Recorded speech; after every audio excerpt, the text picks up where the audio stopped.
obviously, we've expanded our throats to basically, you know, oversized so you don't beat them on. Because as you know, when you do that, they splay out a little bit, and then that trim does not snap on well, and you suddenly have to go through the hole, and you have to shave down the wall. What a hassle. I've been in the business 40 years. I've never seen a 4 7/8 inch wall that's actually 4 7/8 of an inch. Yeah.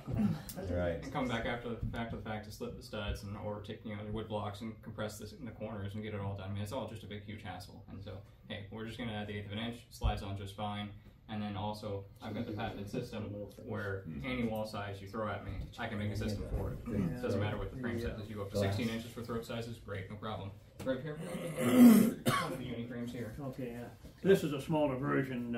We've got a couple of other bigger samples, but this is Barron's patented system where we can actually, we slit the extrusions and we can expand this thing out to be 16.5 inches.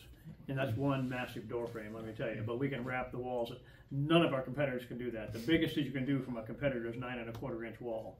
Yeah, and ours is 16.5. And with the patent on here, with the glazing, we can do flush glazing, center glazed flush glazing with this system on any one of those throats up to 6.5 inches.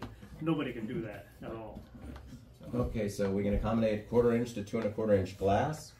We have other profiles. We didn't bring the one that has the thicker pockets. No, we didn't, but that's easy enough. Again, Well, this is we for did, bulletproof actually. glass. When you get to the blind, you'll see it. Right. Oh, okay, great. So if you got bulletproof glass, if you got certain special glass sizes, or you want to put integral blinds in it, any one of those, again, the system can accommodate all those unique situations. Our standard